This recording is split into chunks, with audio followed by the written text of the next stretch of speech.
The following is a live broadcast talk given by His Holiness Jayapataka Swami Maharaj on April 16th, 2010 in Los Angeles, California.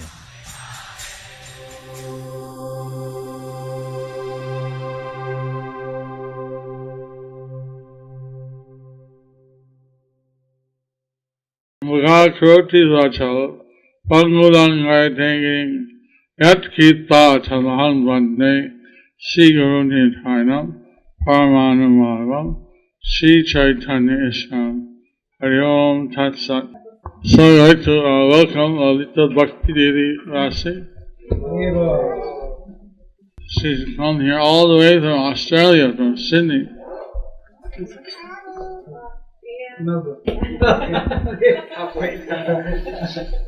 Her Linda Dali.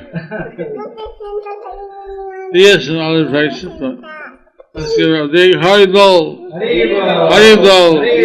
Haribol. Rita, and also we'd like to welcome Rita Devi Yasi. Haribol. Haribol. Haribol. Rita is from our local Russian community, Russian-speaking community.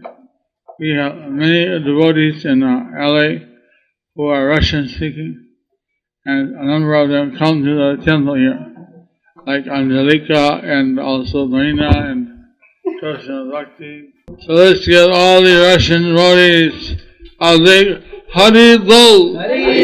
Haribol! Haribol!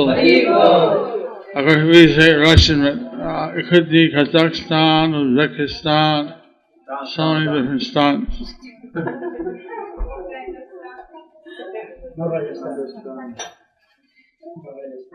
All those who also speak Russian as their first or second language. Which town are you from? I'm from Russia. Huh? From Russia, exactly. Russia. Yes. In another town. No. I'm from Moldova. Moldova. I have a disciple from Moldova. She was the meteorologist of the country. She moved to New Zealand. Yeah, she's a meteorologist in New Zealand. Pays a little better.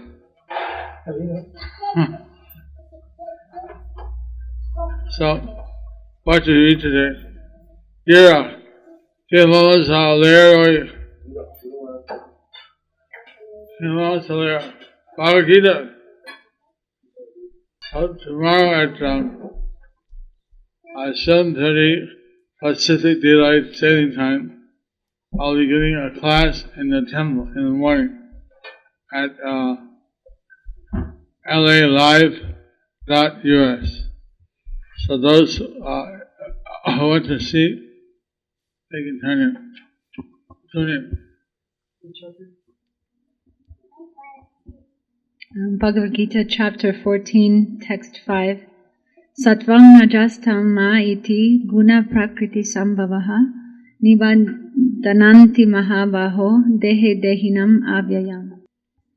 Translation. Material nature consists of three modes: goodness, passion, and ignorance. When the eternal living entity comes in contact with nature, O mighty armed Arjuna, he becomes conditioned by these modes.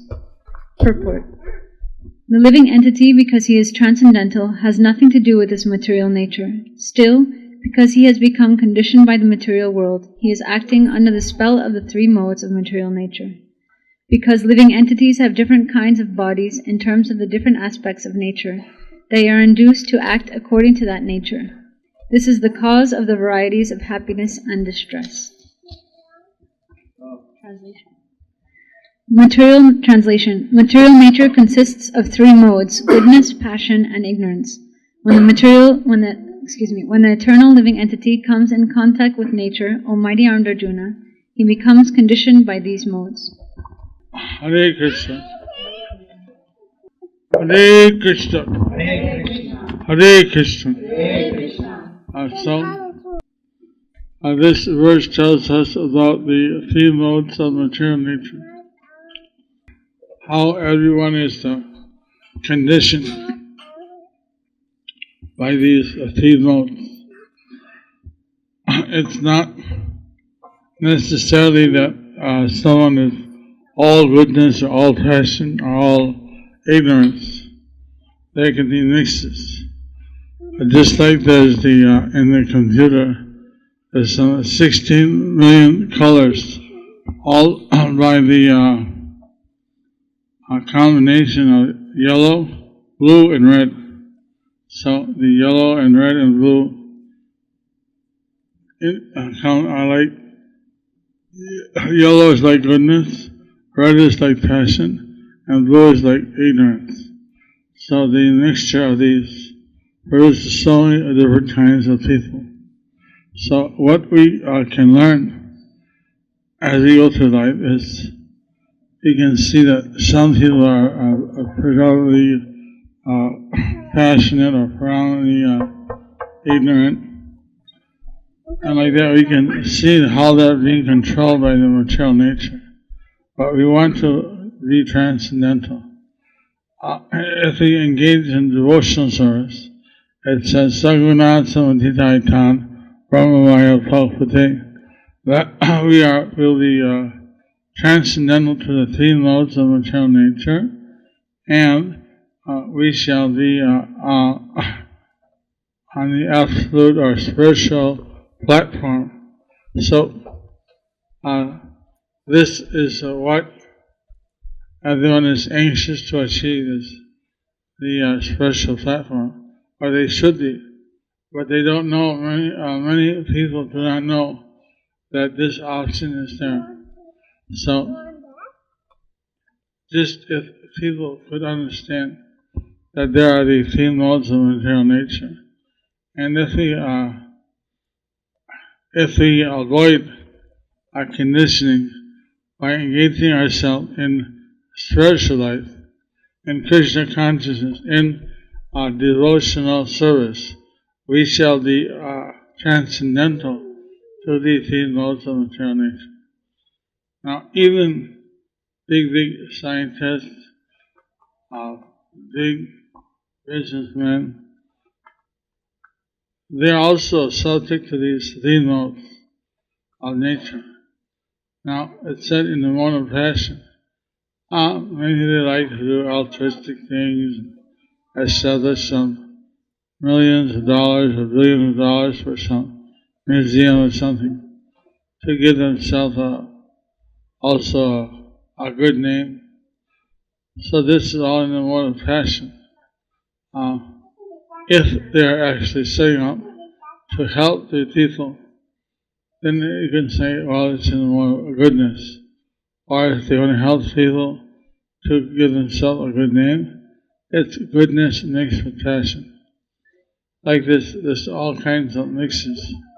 So, what we want to do is we want to engage in devotional service. There's no mix of passion or ignorance or goodness. Now, all the three modes of nature cause us to be born again in this material world. So Lord Chaitanya said, we don't want to do the pious activities. We don't like to do impious activities. We want to simply act in pure devotional service. Hare Krishna, Krishna Krishna, Hare Hare, Hare Rama, Rama Rama, Hare Hare. Chanting Hare Krishna is an example of a transcendental activity. So we would request all the devotees to please chant Hare Krishna and make themselves perfect.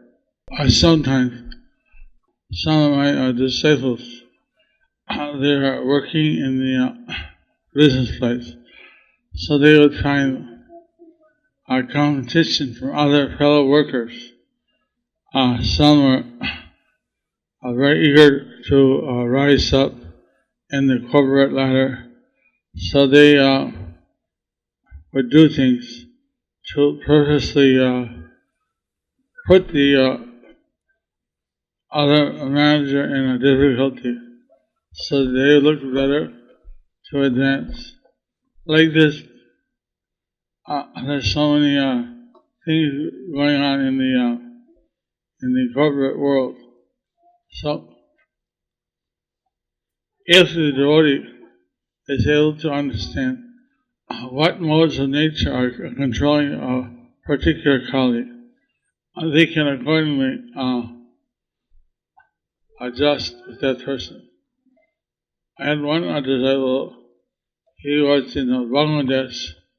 He was also the position of a principal of a school. This is very rare for a Hindu to be made a principal of a college. But he declined because he thought it would be too much hassle. But for a Hindu to be a principal is a very good thing. Now, because he declined, the second guy was promoted to his place. Now, that guy always was afraid that this person is senior to me, so he anytime take over me because he's senior. They offered him first. So he made it his life goal to put this person in difficulty and drive them away. So he avoided being a principal to avoid difficulty, but he faced the greatest difficulties in his life because of this other person. So, if you're in the corporate world, you should only do things based on what is facing to Krishna, not based on what is difficult or what isn't. So it's a very important thing that we decide to do things based on how it will please Krishna. Otherwise, if you just do it because, oh, it's too much hassle, I don't want to do it, we may face unforeseen circumstances. We need to see what will be the result of any decision we make. Will it be helpful to our devotional service or not? So, these are just a couple of examples I had, but I'm sure there are thousands more. Now, if you know these three modes of nature, then you can understand what mode is controlling your work colleagues. I was one time working in a root beer stand to get money for the Prabhupada's flight.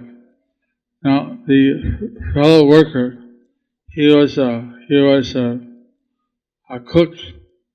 He was somewhat in the mode of goodness plus ignorance. He wasn't very motivated. He wasn't much passion.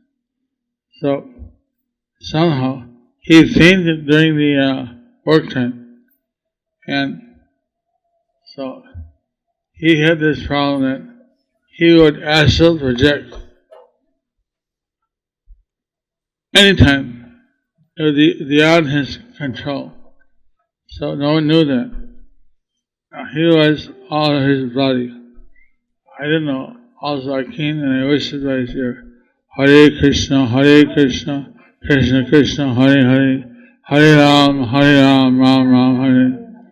He, after a short time, he looked around, he sat up, he said, oh, what was that you chanted? What was that you said? It sounded very faint in the distance. Hare Krishna. It got louder and louder. Hare Krishna, Hare Krishna, Hare Krishna, Hare Krishna, until it filled my whole consciousness. And then when I realized, he said, okay. He told me, you see, I was in Belgium. I astral projected from Canada, and for some reason I went to Belgium. So there I was. And then I heard this mantra, this chant, and drew it back to my body. Like this. Being a devotee, we meet all kinds of people, and they reveal their mind to us. I met once a lady who she had a near-death, out-of-body experience, but her church said, "No, you're crazy. Such thing can't happen. When you die, you go into the grave, ashes to ashes." But I was listening to her. I said, "No. According to the Bhagavad Gita, we have the subtle and gross body, and we are the soul. So it's quite feasible that you could go out in your subtle body with the soul and see your own physical body." So, like that then, so she became a devotee because the devotees were the only ones who could understand what she was experiencing, at least theoretically. So, if you know what the people are going through, what their modes of nature are, then it's somewhat easier to deal with them. So, I met all kinds of people in all kinds of circumstances, and it was quite amazing. But they could reveal themselves to me because they knew that somehow, although I was at that time, I think I was a Bhakta, but somehow they knew that I was a spiritually oriented person because I was a student of His Divine Grace, H.H.Jayapataka Swami Prabhupada. Shri Prabhupada ki. So, I was at one seminar in Atlanta. We had one psychologist. He had studied 10,000 cases of out-of-body experience. All the out-of-body. So, and then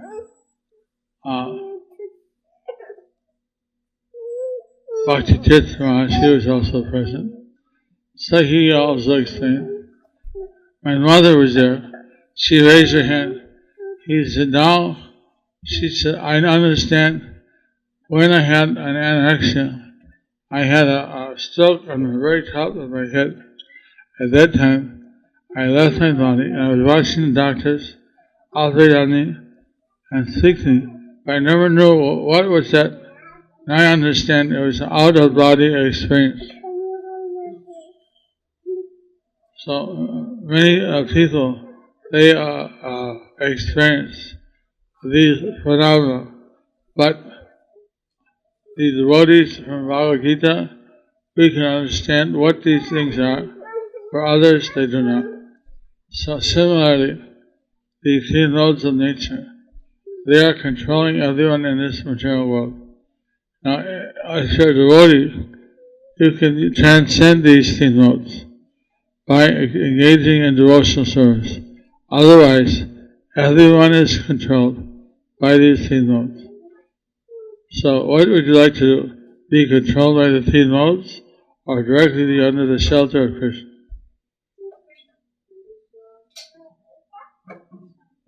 Krishna. Read that.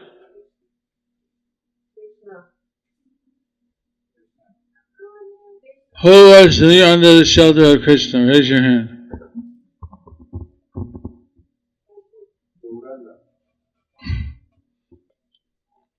Here we have our Sakya, Krishna all around us, and your brother and sister-in-law. Hare Krishna. So let's all give them a big greeting. Haridol. Haridol. Haridol. Who has anyone wrote a question up? H.H.Jayapataka Maharaj Das. If there's any comments, I should tell us. Talking about the modes of material nature, Is there such thing as sometimes when we perform service, are we still sometimes under the influence of the modes of material nature? In terms of, can we perform service in goodness or passion, or sometimes even in ignorance? In the third canto of the Srimad Bhagavatam, it has the Sankhya Yoga by Kapil Muni. So there, he mentions that there can be a devotional service mixed with the mode of goodness, or passion, or ignorance. And he gives the examples, like devotional service mixed with goodness. As someone wants to achieve heaven, or wants to merge, so that is considered as a mode of goodness. On the other hand, say someone wants to do devotional service to get back at someone. I'll show this person. He's a nonsense, he's a rascal. I'm a great devotee. I'll do wonderful service, and I'll finish this devotee off. He's angry, he's envious, but he's a devotee. So this is bhakti mixed with ignorance. So like that, you're going to get combinations of them. So like that, there's different kinds of devotional service. But it's pure bhakti. Means you simply want to please Krishna. You want to please Guru and Krishna. So that is only one kind. One type. Pure bhakti, unadulterated devotional service. So if you have some other motive other than pleasing Krishna, then your devotion could be mixed. But if your purpose is to please Krishna, to serve Krishna eternally, like that, then you're considered a pure devotee. Hare Krishna. Is her question right? He's found this equality of devotees, and he says this quality can make us independent from this material world. And can we develop this quality just doing the devotional service, like tolerance and all the so many qualities he's counted in this verse? Humility, pridelessness, non-violence, tolerance, simplicity, approaching a bona fide spiritual master, cleanliness, steadiness, self-control, renunciation of the object of sense gratification, absence of false ego, the perception of the evil of birth, death, old age, and disease, detachment, freedom from entanglement with children, wife, home, and the rest, even-mindedness amid pleasant and unpleasant events, constant and unalloyed devotion to me, aspiring to live in a solitary place, detachment from the general mass of people, accepting the importance of self-realization, and philosophical search for the absolute truth. All this I declare to be knowledge, and besides this, whatever they may be, is ignorance. This is the end of the purport by His Divine Grace Srila Prabhupada. Beginning from practicing humility up to the point of realization of the Supreme Truth, the Absolute Personality of Godhead. This process is just like a staircase beginning from the ground floor and going up to the top floor. Now, on this staircase, there are so many people who have reached the first floor, the second or the third floor, etc. But unless one reaches the top floor, which is the understanding of Krishna, he is at a lower stage of knowledge. If anyone wants to compete with God and at the same time make advancement in spiritual knowledge, he will be frustrated. It is clearly stated that without humility, understanding is not truly possible. To think oneself God is most puffed up. Although the living entity is always being kicked by the stringent laws of material nature, he still thinks, "Oh, I am God," because of ignorance. The beginning of knowledge, therefore, is amanitva, humility. One should be humble and know that he is subordinated to the Supreme Lord. Due to rebellion against the Supreme Lord, one becomes subordinated to material nature. One must know and be convinced of this truth. So, practicing of devotional service, the first step is one should be humble. If one is humble, then all the other aspects of knowledge become revealed. So we should not try to compete with the Lord. Rather, we should be humble and try to serve the Lord. So, a devotee understands that Krishna is great and we are very small. So the devotee tries to serve Krishna. So that's through that service to Krishna, all these things are revealed. Hare Krishna. Okay, one from Sarvashakti. She said that in Spanish, but I try to translate in English. We can make enough activities or work in Krishna's devotional service to Krishna, and we can substitute the purification for the purification that the holy name or the chanting of Hare Krishna. There are people more in the passion mood, and some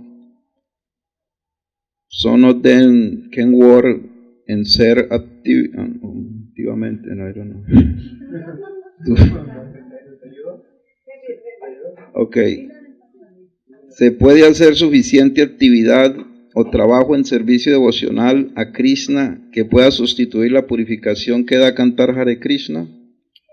Hay personas más en la pasión y son más aptas para trabajar y servir activamente que para meditar tranquilamente. What she's asking is if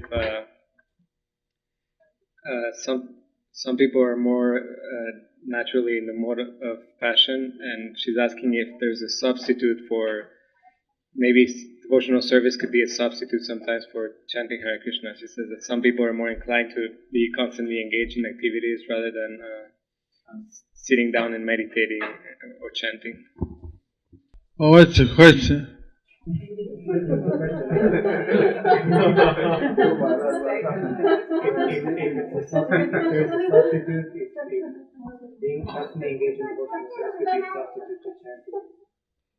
You see, in the 12th chapter of Bhagavad Gita, it says, first of all, Krishna, he asks Arjuna, is simply think about me, and this will come to me. If you're not able to do that, then engage in my devotional service, following regular principles. And by doing that, you'll develop a desire to attain me. If you're not able to do that, then work for me. So, working for Krishna is one of the options, but it's below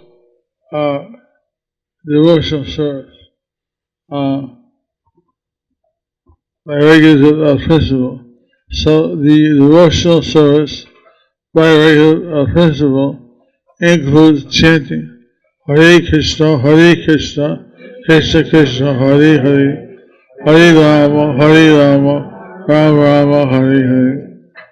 So we want the devotees to chant and do devotional service. Then it's bhakti yoga. If they just work and they don't chant, it's karma yoga. Now, I don't say that Karma Yoga may be offered as a pure devotion. It doesn't mean that they're in the mode of passion. Being in the mode of passion is particularly for those who are doing devotional service for some material motive. That's what the mode of passion is. Some people may be more active, some people may be more quiet. That's a separate thing. That's not necessary, that's not passion. Bhakti Siddhanta Saraswati Thakur, he liked to chant while walking. He would pace back and forth, Prabhupada said. And he would chant Hare Krishna, Krishna Krishna, Hare Hare, Hare Ram, Ram Ram, Hare Hare. Some people are more active, and other people may be less active. That doesn't necessarily mean passion or ignorance as such. It can be action in Krishna consciousness, but they are more active. So that is one of the options. Some are more active, some are more peaceful. There are different kinds of people. What? No, this is from Gaurapujita Devidasi from Cali, Colombia. What to do when the mind? She offered her obeisances, his humble obeisances to you. And what to do when the mind is too agitated by our all difficulties, and what to do if we cannot chant Hare Krishna or chant the holy name.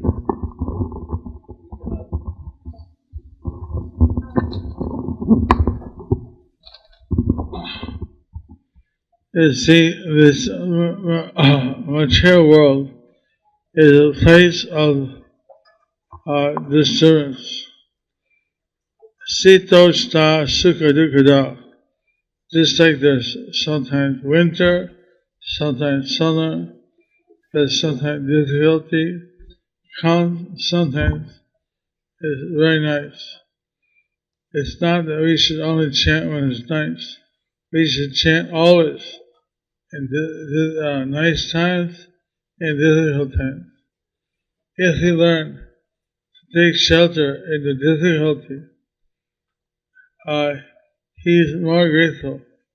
Like Nectar of Devotion says, if someone hits their foot or somehow is startled, if they chant, "Oh Krishna," just like that, taking shelter of Krishna, they will be delivered. Now, if they're facing difficulty, that's their time to chant. What do we gain by taking shelter of our mind? The mind is the source of all our troubles. So we want to take shelter of Krishna. Let Him make our mind, make our body peaceful, and then we think of what we can do. So we chant, Hare Krishna, Krishna Krishna, Hare Hare, Hare Ram, Ram Ram, Hare.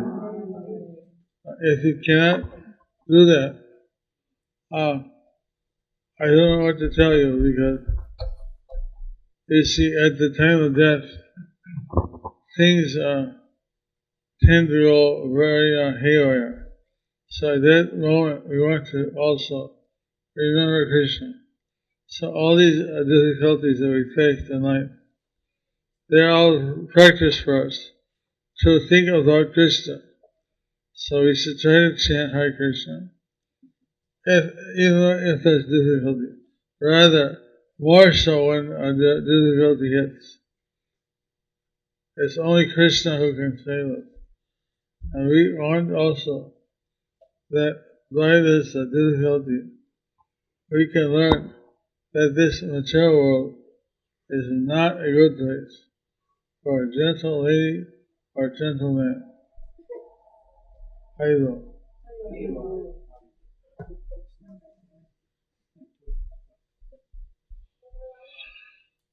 Wow.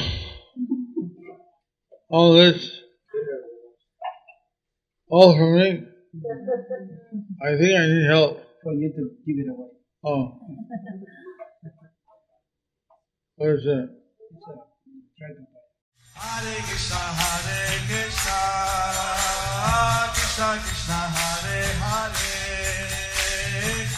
Hare Rama, Rama Rama, Hare